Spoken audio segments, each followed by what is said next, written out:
welcome to توانا. به همگی خوش آمد میگم. من مریم معمار صادقی هستم. این برنامه به زبان انگلیسی خواهد بود. My name is Maryam Memar Sadeghi. I'm co-founder and co-director of Tavaana, an e-learning institute for Iranian civil society. We are very honored to be here today with Elisabeth Maier, whose book, Islam and Human Rights, Tradition and Politics, Tavaana has translated to Persian. And we'll be here talking with Anne about her book and things that have developed in Iran,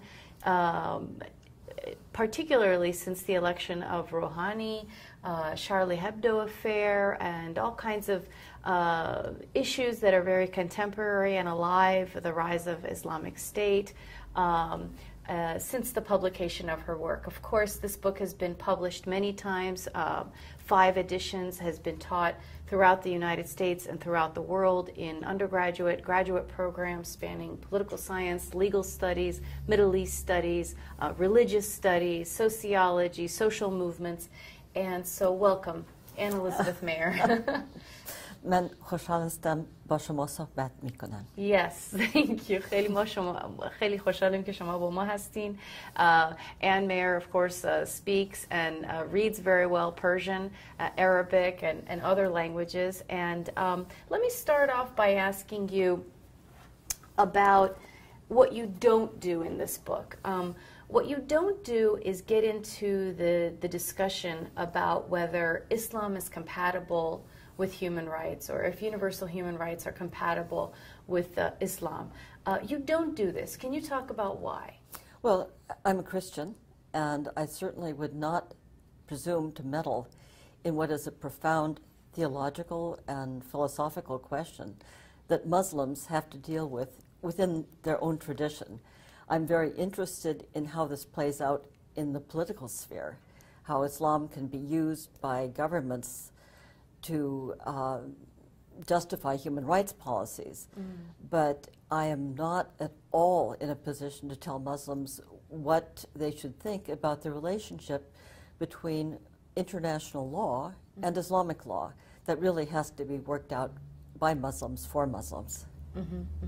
And so how do you go about then discussing the ways in which Islam is used by states, by elites, by social movements? What's your approach in the book? Well, I was actually reacting to something that I saw developing in international law and international human rights law. I'm old enough to remember a time when countries like Iran were in the forefront of international human rights law developments when major human rights conferences were held in Iran. Now, that doesn't mean that I'm naive enough to believe that everyone in the Iranian government was sincerely committed to upholding human rights. Like other countries, including the United States of America, Iran has always had difficulties with the universal standards of human rights that set such high goals that really only in Scandinavia do we see countries actually achieving them. But what I noticed over the years as I got interested in Islamic law was that Islamic law was being brought into discussions where it hadn't been before. And when you think about it, that tells you that something other than Islam itself is involved. If you have a long period of secular discussions of international human rights law, and then you have changes like the Iranian Revolution, which lead to people representing Iran suddenly saying that international human rights law is contrary to Islam, and they will defiantly refuse to abide by it because their priority is upholding Islamic law. You have an interesting development. And of course, I'm a historian of the Middle East, and this was a dramatic historical change, and I wanted to investigate it. So in fact, the Iranian experience, the revolution, was the spark for your interest in this topic. It was very central because, of course, we recall that at the outset of the Iranian Revolution, so many of the slogans and so many of the aspirations were purely secular ones for freedom, democracy, an end to torture. ridding the system of the ills that Iranians had been living under. And only later did the more theocratically oriented faction get a chance to impose a distinctive Islamic character on the revolution.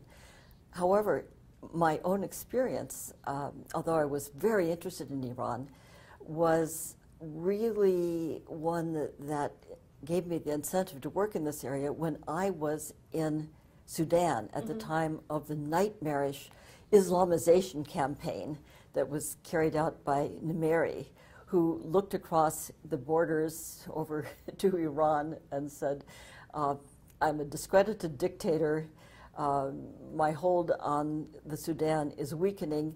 Maybe if I turn my government into an Islamic government, people will give me more respect.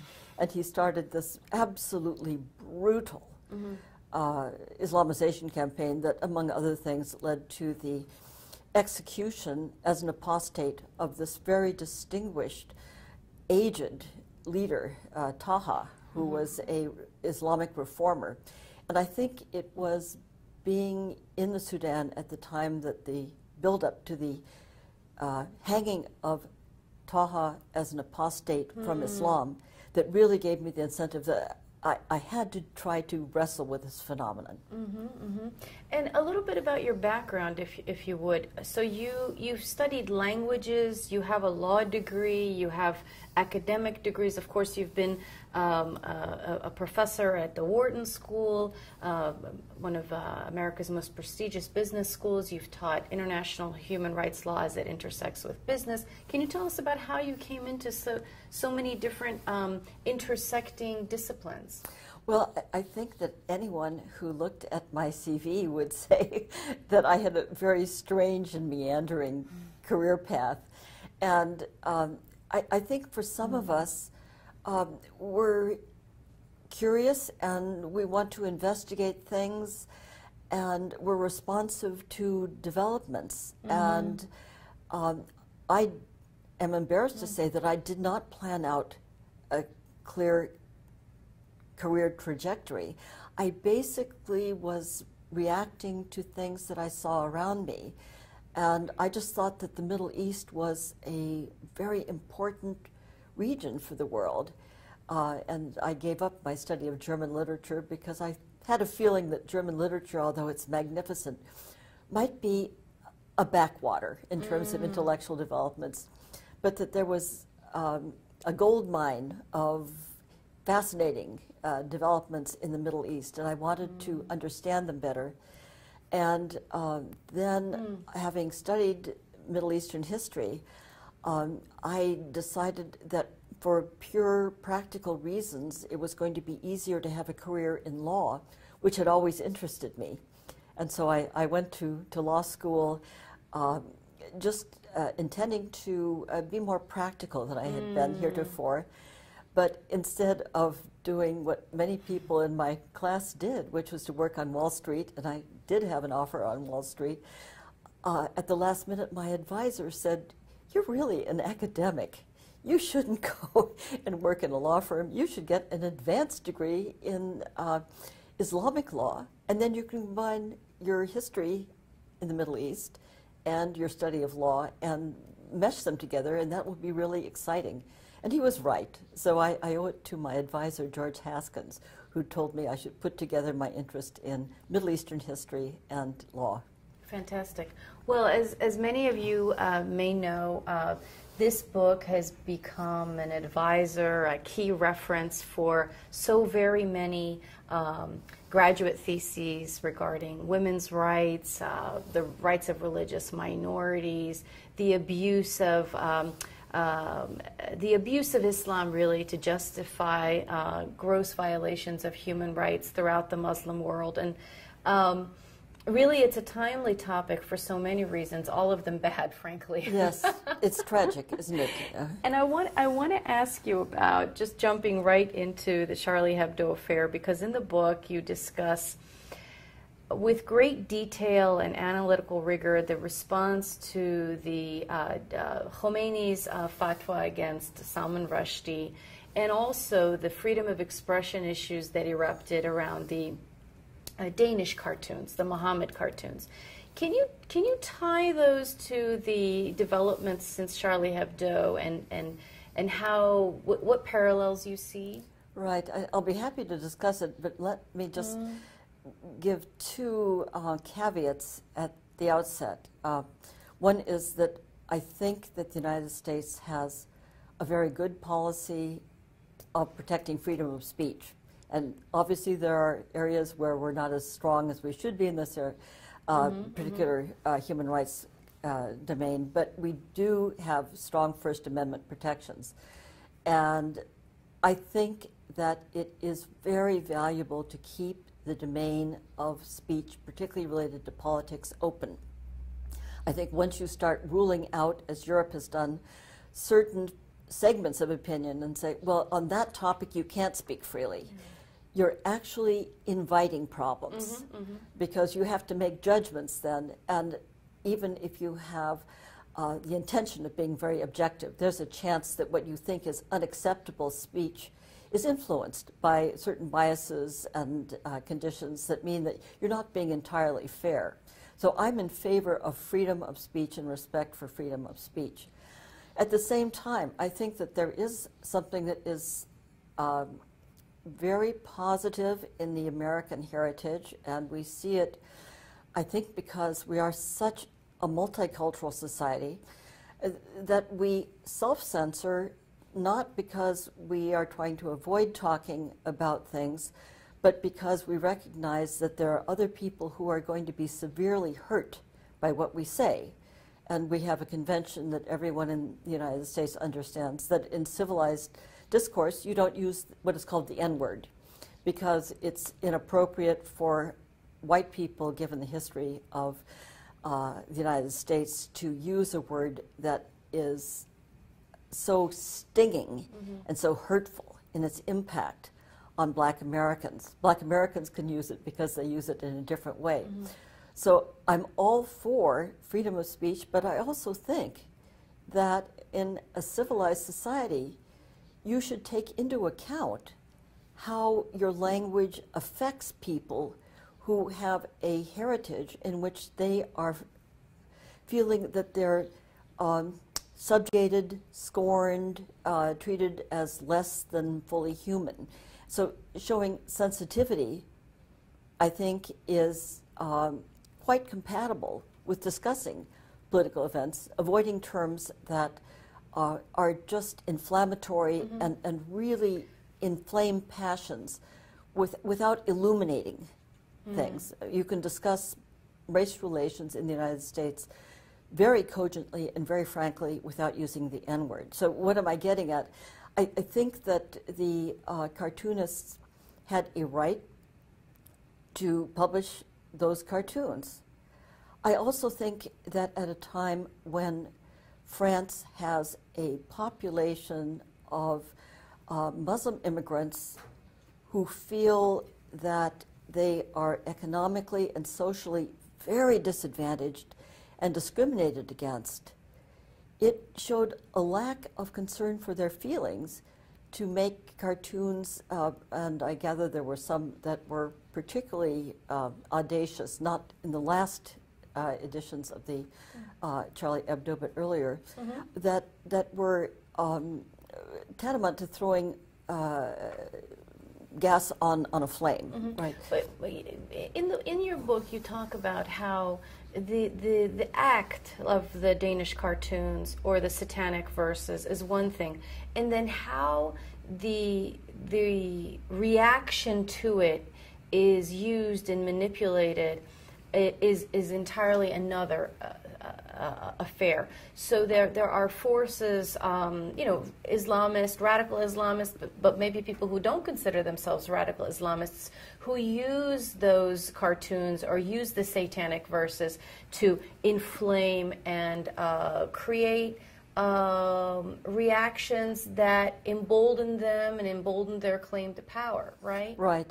And I think that's one of the great tragedies, because in the case of the Danish cartoons, the initial cartoons were not a big deal. I mean, if you are publishing some cartoons, like the one of the Prophet Muhammad. Prophet Muhammad with a bomb in his turban. Right. I can see why that would be seen as offensive, but it was in a small Danish language publication that had no circulation outside a very tiny readership. And then, as you pointed out, it was seized on by people who said, this is an opportunity for us to stir up lots of passions, to put ourselves in the forefront of a movement based on popular outrage that will make us big players. And also, then it spread, because of their agitation, to the Middle East, and governments realized there's a lot of political capital here. we can pose as the defenders of Islam against these wicked Danish cartoonists.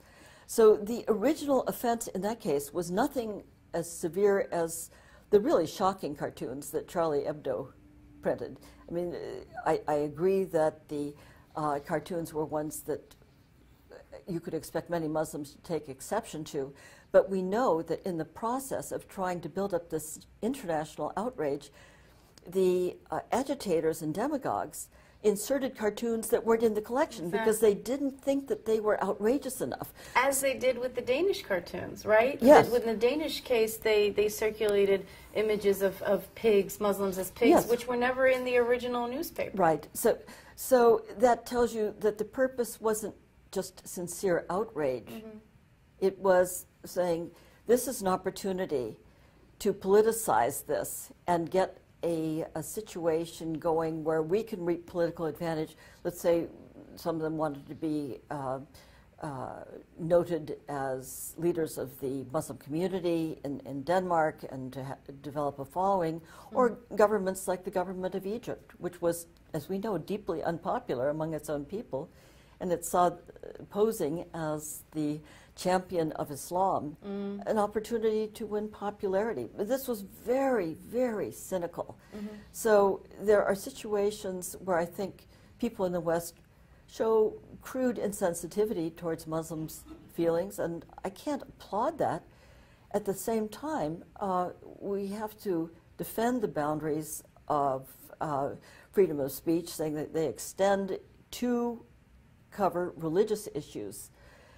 And we have to be aware that there are people who will opportunistically seize on the exercise of freedom of expression in the West to whip up storms of protest that are directed against freedom and against Western democracy.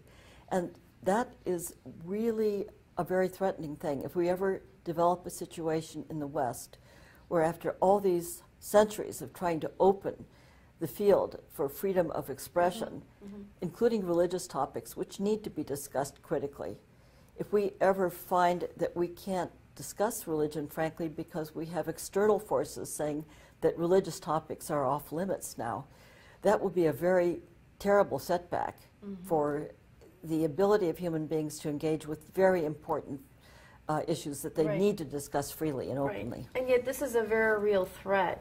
As you describe, really in all parts of the book, it's very much a global movement, and it's a very codified, it's a very legalistic movement that is at the international level, at international human rights bodies, at regional bodies, state actors, non-state actors, social movements are pressing for changes, all kinds of exemptions, reservations to what we consider universal human rights. Can you describe a bit about how that internationalization or globalization of that movement against universal human rights is taking shape?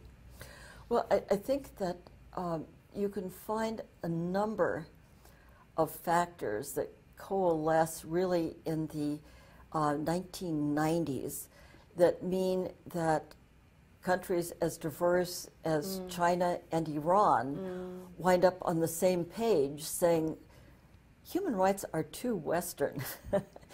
And what this is, in my opinion, is a gambit to find a justification for noncompliance with international human rights law.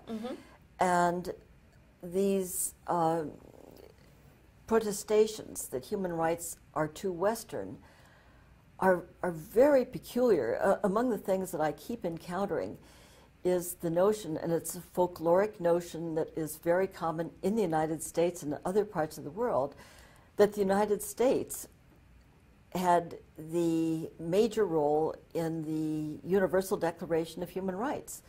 But in fact, it wasn't the United States at all that had the major input. And there were countries from around the world, including at that time the very distinguished erudite representative of China, who were very strong supporters of the idea of universal human rights. And the input was obviously very different from the input you'd expect from an American leadership, because among other things, it mandated complete racial equality. And in 1948 in the United States, that was not the U.S. position. As we know, we had de jure racial segregation. So this idea that the United States shaped this, and so it's now a Western institution that should be critically appraised as being too incompatible for use in, let's say, Asian and African countries. This is a new creation, and we have to look at it as a product of all sorts of forces in the 1990s. So this is a political tool that has really nothing to do with Islam. This dimension of it. So it's an allegiance, an alliance between very disparate nation states like Russia, China, Iran, Zimbabwe, Cuba. They all get together at the United Nations and they form a bloc and they say, no, we're not going to go under these requirements for free association, free expression, free elections, all of these Women's things. rights. Women's rights, always. Rights of minorities. But the Islamic states have their own solidarity, right? They have their own very specific ways of attacking and protecting themselves from the requirements of universal human rights, particularly women's rights is a sticking point for them, and the rights of religious minorities, people of other faiths. Could you talk about how Muslims at the UN or with the Cairo Declaration of Human Rights or Islamic Declaration of Human Rights, how they have managed to protect themselves from the scrutiny of universal norms? Yes, let me just say that although I absolutely distinguish Islam from the politics of using Islam to deny people human rights, I recognize that there is an Islamic vocabulary that is found in the medieval jurisprudence that can be very handy for use, right? So you can find a medieval jurist who will say all sorts of things that are, according to the jurist, required by Islam, and if you follow a medieval mindset, then you can argue Islam is incompatible with human rights. Of course, if you go back even a century in the United States, you can find authority indicating that human rights would be incompatible with American culture. So there is this vocabulary that can be used very opportunistically. I think that one of the entities that deserves a lot more critical scrutiny than it has heretofore received is the Organization of Islamic Cooperation. And it used to be called the Organization of the Islamic Conference. And both Iran and Saudi Arabia have had enormous input into that organization, which purports to speak on behalf of all Muslim countries. This is a very powerful voting bloc in the United Nations. If you have 57 nations under your control voting as a bloc, you can pass resolutions in the UN that are very detrimental to the cause of human rights, particularly these days. You can make alliances with this big OIC bloc and countries like China and Russia who are now talking in terms of preserving traditional values, right? And traditional values, obviously, are values of the past. And these are the values that societies had before they accepted the ideas of international human rights. So there's no way that traditional values, as presented by China, Russia, and the OIC, are going to be helpful for things like women's rights. So we have this attempt to find ways on the part of a group of countries whose members turn out to be anti-democratic. Right. We have these efforts to find rubrics that sound nicer. You know, we're protecting traditional values. We're upholding social harmony, Russian national heritage. Yes, Asian solidarity, Confucianism. Now, it's very interesting that a communist government of China, which formerly did everything it could to detach Chinese people from the Confucian tradition, now invokes Confucianism, a form of religion, you could say, as a basis for resisting international human rights. And in fact, let me make a segue for the example of Confucius being used now as more of a nationalist discourse, which was what the communist regime in China tried so hard to get away from and censor. In Iran now, you mentioned in the introduction, Rouhani and Larijani especially have been talking in the Human Rights Charter and at the United Nations Human Rights Council. They have been invoking not just Islamic standards and norms, but Iranian. And that, you know, hijab is not just a matter of Islamic values, it's a matter of Iranian national identity. And so Rouhani tries to sort of make this midway point between the people's demands for various freedoms, not just hijab, of course, also the freedom to move and to socialize more freely. Many parts, as you point out in the charter, try to make some compromises, but in the end remain true to, well, it's all under Islamic law, which is the problem in the first place with the Constitution. So can you talk a bit about how this is happening in Iran under Rouhani? What's the needle that he's trying to thread there? Well, I think he has a very difficult task, and if I were in his shoes, I'm not sure what I would do. So I'm being critical of someone whose hands, I suspect, are really tied. There's not that much that he can do to move things forward. But this charter that was proposed, I don't really think takes us anywhere. And I find it very peculiar when people talk about traditional dress as part of the heritage of Iran, that it only applies to women. Why should half of society dress in traditional attire? But when I see the Iranian delegation at the United Nations, they're wearing Western clothes, and I don't think it's realistic, but I think it would be nice to have some pressure put on Iran to have consistency and have maybe their delegates appear in those beautiful costumes that I see in the great Iranian miniatures with the elaborate turbans and other things, so they should dress in traditional Iranian attire too.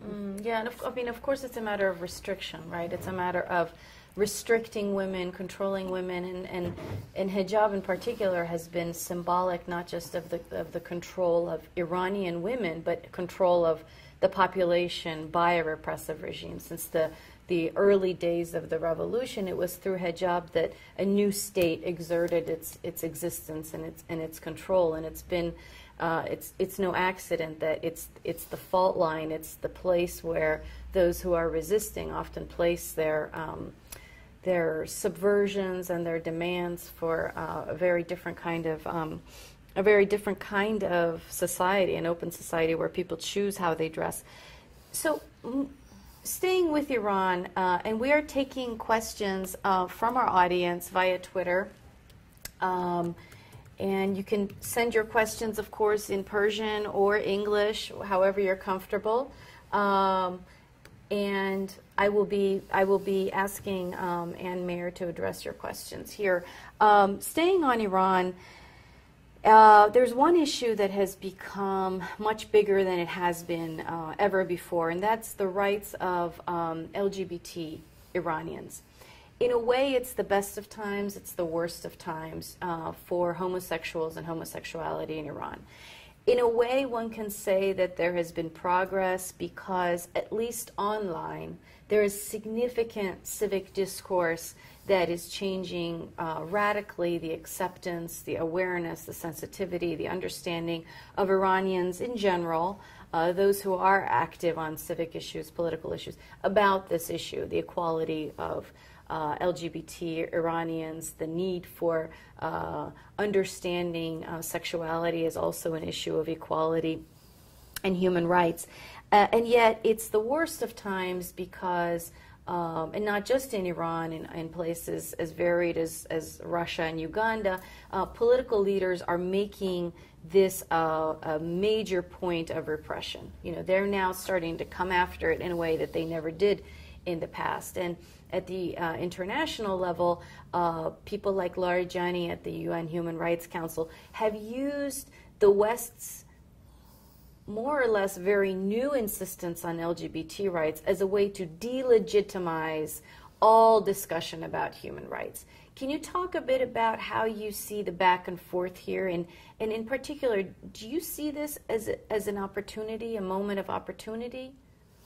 Yes, you know, it's such a complicated issue because it enables people like Larijani and other conservatives to use the popular prejudices about gay sexuality as a very convenient lever to say, actually what these human rights are about, and I've seen this discourse again and again, not just in Iran, but for example among Arab Islamists and others, what do we have that's most precious? It's the solidarity of our family, and the solidarity of our family is underpinned by morality.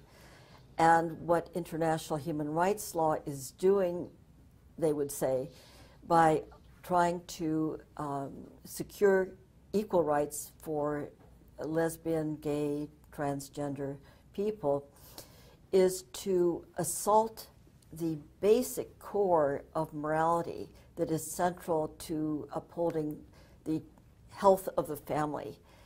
And I think that this gives them an opportunity to make human rights seem like a very dangerous and subversive project.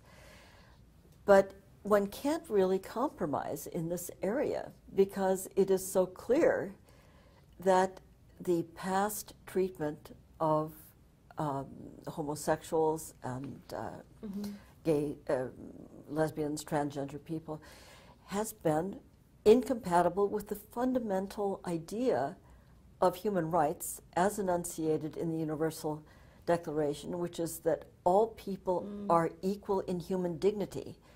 And to take a group of people with a characteristic that was inborn and to stigmatize them as somehow unworthy of dignity and equality is absolutely counter to the fundamental premise of human rights. Also, we know that underlying all this, and that's why I say it's complicated, is hypocrisy. Because in all societies, there are large communities of people who belong in the lesbian, gay, transgender category, and people are aware of them, and sometimes the people pressing hardest for restricting their rights are also members of these communities who are trying to avoid the stigma of being labeled, let's say, homosexual by posing as ardent foes of this. And so unpacking this and finding ways. And we have this in the Catholic Church too, don't we? Exactly, exactly. We just had a very important Catholic figure in England who was one of the more strident opponents of rights for homosexuals, being exposed as someone who was a sexual predator and forcing young priests in the ministry to cooperate with him in his sexual activities, forcing them in many cases out of the priesthood because they were so disgusted. But formally, he was adamantly against any kind of loosening of the strictures or criminalization on homosexuality.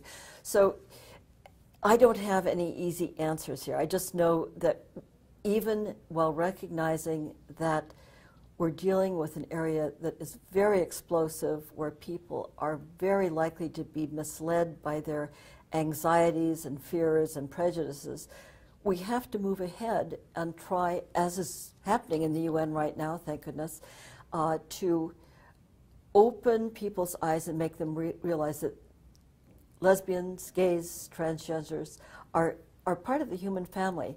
And one of the nice things from my standpoint is that one of the leaders in this area has been South Africa, which has the most progressive constitution in the world. So it's nice to have people say, oh, we can't just associate this with the United States or Europe.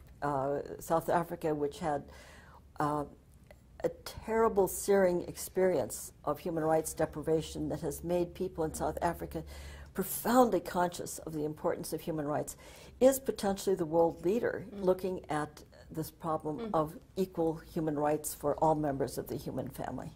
Great, thank you so much. We have some questions from our audience. One is Ann Mayer hopeful that we will see an Iran that respects human rights in the near future?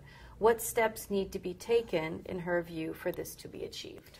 Well, let me just be a bit mischievous and contrarian. Maybe Iran actually respects human rights in the sense that it is so desperately anxious, I'm talking about the government now, when it is put on the spot by UN rapporteurs. And the fury that Iran shows when it is attacked for human rights violations is indirectly saying, we know these are the principles that are binding on us. We know we're doing something very wrong and deviating from them, and that's why we're so angry when they've been uncovered. So I think that the regime, even as it trashes human rights, is deeply conscious that human rights are meaningful to Iranians, that they are principles by which the regime is being judged. And years ago, I met the great human rights scholar, Louis Henkin. And what he said was, his motto would be, 2 cheers for hypocrisy. Because you can't praise hypocrites by saying, you know, they're doing the right thing.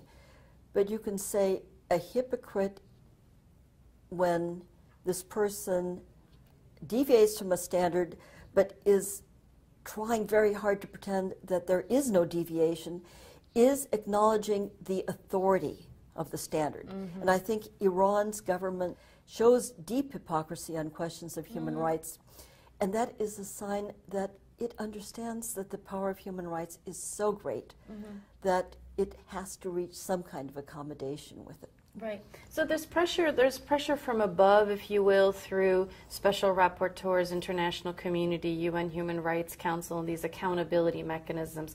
What about from the people, the Iranian people? What do you see there? And maybe you could compare a little bit to global social movements for women's rights from within the Islamic tradition, or from liberal secular voices that are standing up against Islamic interpretations that deny human rights. How do you see those social factors? Well, I think that one of the great tragedies, not just for Iran, but for many neighboring countries, is that civil society has been so strongly repressed and suppressed. Iranians have shown enormous dynamism and creativity as they've fought for human rights. I was so impressed in the years when there were little openings for freedom of the press, that you'd have one critical newspaper develop, and then it would be censored, but another with a slightly different name would pop up with exactly the same line. I think the dynamism is there. I think the Women's Million Signatures campaign was a sign of that great creativity. I would note that in Morocco, which is not a paradise of democracy like Sweden, but is nonetheless much freer than Iran, that same campaign resulted in really important reforms in the family law. Yes. And if the regime in Iran had not been so draconian in its repression, I think that Iranians could have made very significant progress in that area. Yeah. So I think, you know, what we have is a pressure cooker environment where the Iranian regime knows that there is this impulse calling for human rights and expanded freedoms. It's trying to clamp down on this, but that's a short-term strategy. In the long term, you can't do that indefinitely. There's going to be another explosion. Right. So the Moroccan case that you mentioned, the Mudawana reform, we have a case study, a Tavaana case study on this, and in fact, the experience of reforming the Mudawana in Morocco was the inspiration for the 1 million signatures campaign, and there was a lot of lesson learning across those two women's rights movements. So I also want to remind our audience that the book is already available for free download on Tavaana and Tavaana social media, Facebook, Twitter, and all of that. So you can download and be in touch with us about the book, and we're hoping to strengthen this collaboration with Elisabeth Maier. So you'll be seeing more of her or reading more of her work. Let me close with just one more question about the charter and the introduction that you've written exclusively for this edition of the book, about the Rouhani's Human Rights Charter. When you discuss it, you seem to be sympathetic or somewhat understanding that he wants to make some changes, or that people like Rouhani and Khatami want, in fact, to be able to introduce human rights, but they are stifled or they are blocked at every turn by hardliners. What gives you hope that, in fact, there are parts of Iranian government that want to see change towards universal human rights? I guess my confidence is based on the fact that I know so many intelligent Iranians, and I know that there are intelligent Iranians in the government, even if they are constrained by a lot of forces. And I think the more intelligent people realize that this is not a long-term strategy, just to repress and say, no, you can't, we're in charge, we're going to send you the message that we're in control by restricting your freedoms. In the charter, I thought it was quite remarkable that they had a provision saying that people are entitled to normal enjoyment and recreation, which Hallelujah. Yes, yes. But isn't that a concession by people very high up in the regime, that they know that people don't even have this? They know, yeah. Well, on that note, very big thanks to you for allowing us to translate the book, for being here with us today, for the introduction to this edition, and thanks to all of you for joining us. Stay with us for more conversations like this. خیلی متشکر هستیم که با ما هستید. خدا حافظ شما.